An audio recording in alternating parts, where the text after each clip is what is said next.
Grace, peace, and mercy are yours. I speak to you today in the name of the three in one and one in three. Amen. Look for the helpers. That was great. Thank you. Perfect. So the reading from Micah, which Stephanie, excellent job. Monica, sorry to switch things up on you. A lot of hard words, a lot of big names in that one. But there's part of that verse that we see in a lot of different places. We might even be kind of immune to it because it's so familiar. It's do justice, love kindness, walk humbly, right? It's easy to kind of read that with a kind of sing-songy, poetic reverence. To hear those words and a nod and just kind of move on. That sounds nice. Like they're just kind of this beautiful, calm, simple instruction. But if you look at it in the flow of the verses that lead up to it, you'll see it's more of a panic attack than it is a carefully drafted poem. Starting in verse 6, we see someone who is spiraling. They're having a nervous breakdown in the face of God. With what shall I come before the Lord? The writer asks. And then they shift into negotiation mode. They start throwing stuff against the wall to see what might stick. Shall I bring burnt offerings, calves a year old? No, that doesn't feel like enough. The anxiety ratchets up. Will the Lord be pleased with thousands of rams? Nope, still not enough. With 10,000s of rivers of oil. And then the neurosis reaches its terrifying peak. Shall I give my firstborn for my transgression, the fruit of my body for the sin of my soul? There's a very good reason we don't see this part of the passage on wall art at Target. Again, this isn't a calmly crafted prayer. It's a graphic depiction of a human trying desperately to buy off God. It's a portrayal of the neurosis of religiosity in its most vivid form. And I think we all have this kind of transactionalism in us. I know I do. We feel an inner deficit, like a deep sense of not enoughness. So we try to fill that void with more piety, performance, sacrifice, or whatever your particular flavor of sacrificial offering might be. And it's exhausting trying to balance the books with God or with our secular culture, right? Now, today we might not bring calves or rams to church to have them slaughtered. Thank goodness I faint from the slightest sight of blood.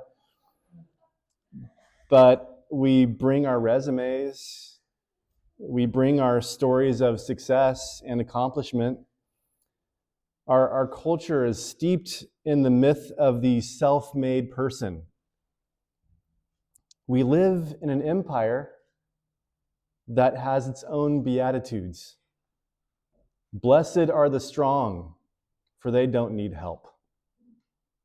Blessed are the winners, for they write and apparently rewrite the history books.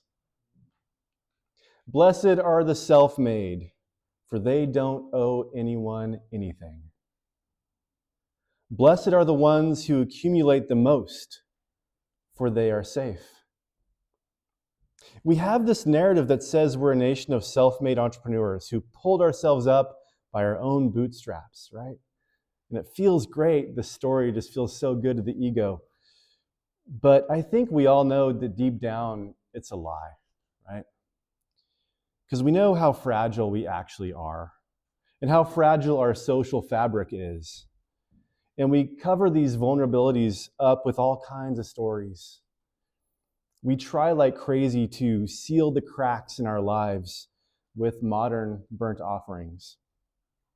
Now, depending on your tribe, maybe it's the newest electric vehicle or the biggest lifted truck, or it's having the dumpiest vehicle for fear of your tribe calling you pretentious. I have friends who, every time I see them, they have like a dumpier and dumpier vehicle, and they could get upgraded if they wanted to, but like it's kind of a thing for them. They don't like to show off, right? Whatever it is, right? Maybe it's having the right stickers on your laptop or your water bottle. I don't know. We use these things to posture. Yeah. I know I have the right stickers on my laptop. These are social signals.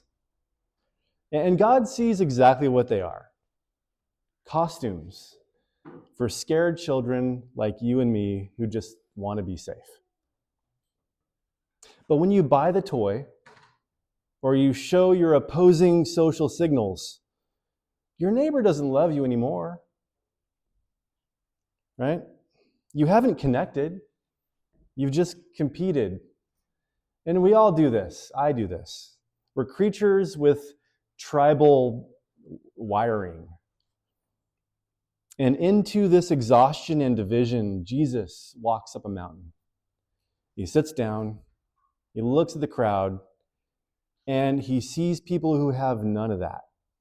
No rams, no oil, no shiny resume. These are the sad, the broken, and the hungry. And I think we need to look deeper here because it's easy to think that this is just a sociological statement. But Matthew's gospel, right, there's a Luke version of this too, but we're not there today. Matthew's gospel isn't just talking about your bank account. He's talking about your soul. This is why he calls them the poor in spirit.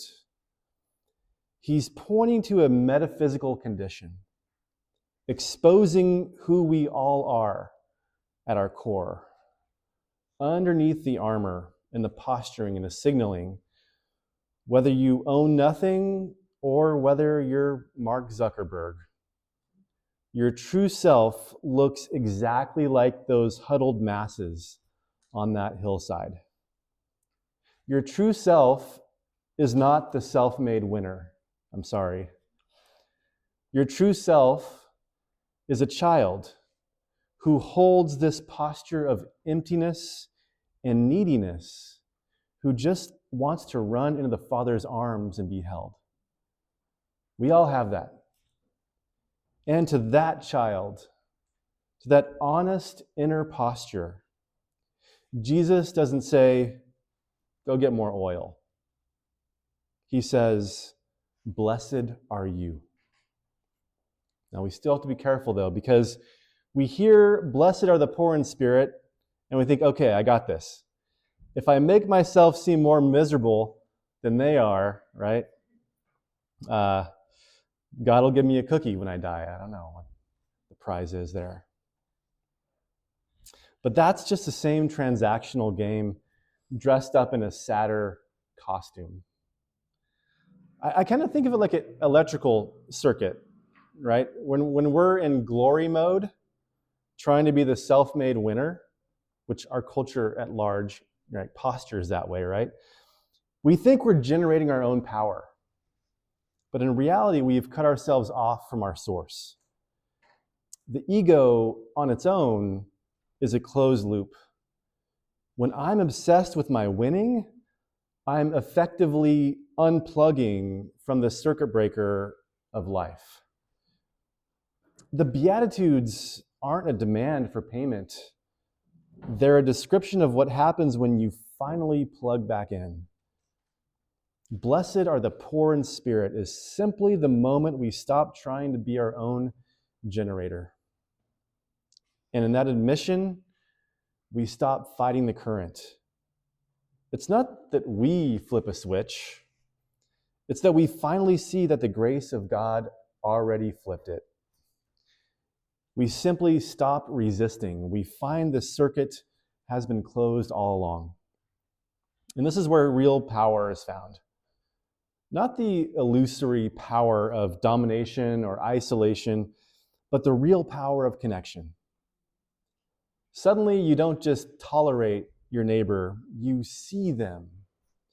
You see the quirky, weird, beautiful, yes, sometimes aggravating, struggling human in front of you, and you realize, oh, You're part of the same circuit that I am. As Dr. Barbara Holmes says, the other is us. We don't do justice to pay a debt to a distant God. We do justice because the electricity of God is finally flowing through us, and it naturally flows to the neighbor. I've seen a lot of different people talk about watchwords. Have you guys heard about watchwords? Watchwords are kind of like words that they're like a statement about what has happened. So like a mission statement is like aspirational, right? It's what we want to do in the future. A watchword is about what we have done, you know? And a lot of times watchwords are kind of what gets us through dark times. And I think for too long we've lived under the watchword of glory.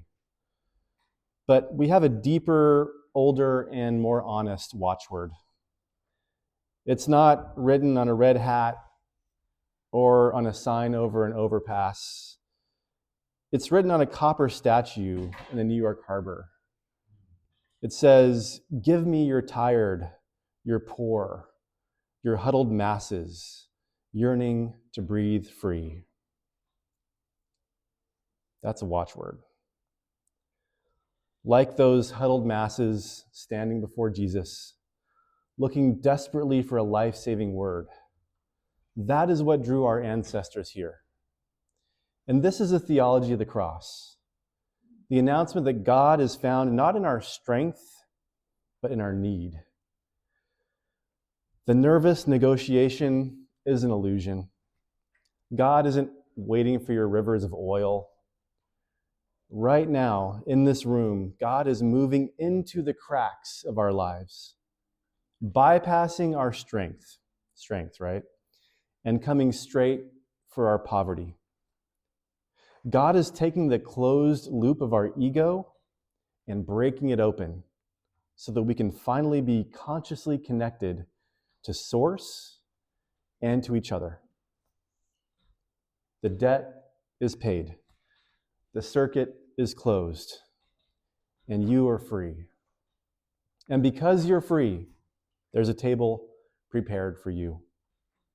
It's not a table for the false self that identifies as a victorious winner over and above others.